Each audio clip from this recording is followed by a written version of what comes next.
लौनीपुरा नाम का एक छोटा सा गांव था।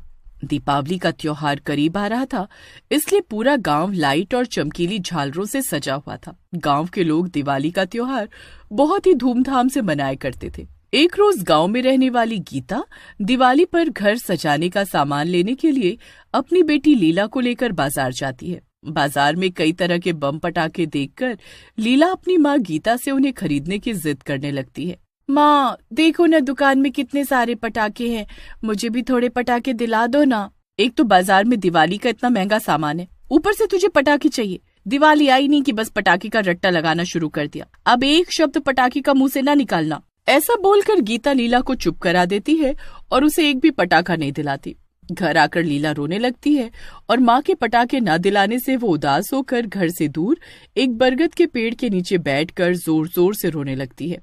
उसी बरगद के पेड़ पर एक बहुत ही डरावनी चुड़ैल बैठी होती है। वो लीला को रोता देख मुस्कुराती है और बोलती है, आखिर जिसकी मुझे तलाश थी वो तो खुद ही चलकर मेरे पास आ गया। ऐसा बोलकर चुड़ैल एक सुंदर लड़की का रूप लेकर लीला के सामने आती है और उससे बोलती है, अरे मेरी बच्ची, क्या बात है, तुम इतनी जोर जोर से गला फाड़े क्यों रो रही हो? सब बच्चों के पास पटाखे, बस एक मेरी माँ है जो मुझे एक भी पटाखा नहीं दिलाती है। बस इतनी सी बात है। अरे माँ ने पटाखा नहीं दिलाया तो क्या हुआ, मैं तुम्हें बम देती हूँ, वो भी एक बड़ा अनार बम। ऐसा बोलकर वो चुड़ैल अपनी जादुई शक्ति से एक बड़ा सा अनार बम लीला के हाथ में थमा देती है। देखा कितना बड़ा अनार बम है। आपको तो जादू भी आता है दीदी? हाँ आता है, मगर इसके बारे में तुम किसी को बताना नहीं, ठीक है?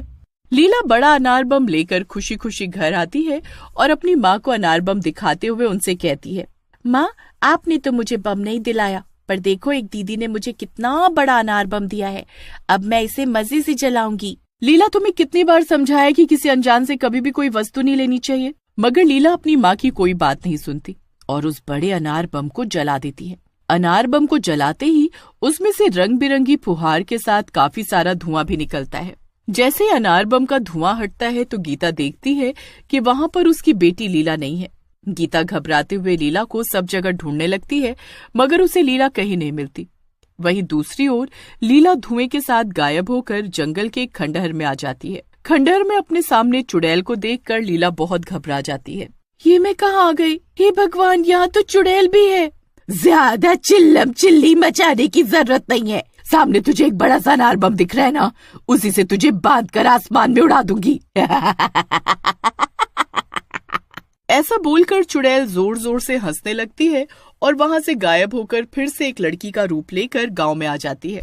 तभी पास में ही एक सोनू नाम का बच्चा खेल रहा होता है। वो चुड़ैल सोनू को एक बड़ा अनार बम दिखाकर उसे अपने पास बुलाती है। सोनू अनार बम के लालच में उस लड़की के पास चला जाता है। बेटा, दिवाली आ रही है तो तुम्हारा भी मन पटाखे जलाने को करता होगा ना, इसीलिए देखो मैं तुम्हारे लिए कितना बड़ा अनार बम लेकर आई हूँ, इसे जलाने में तुम्हें बहुत मजा आएगा।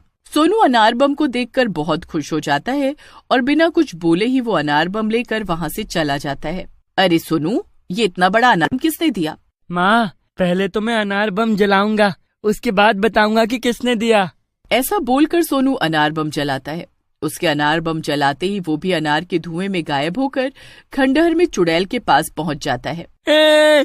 चुड़ैल मर गया, अनार बम में चुड़ैल निकली। नेक्स्ट पार्ट के लिए चैनल को सब्सक्राइब करें।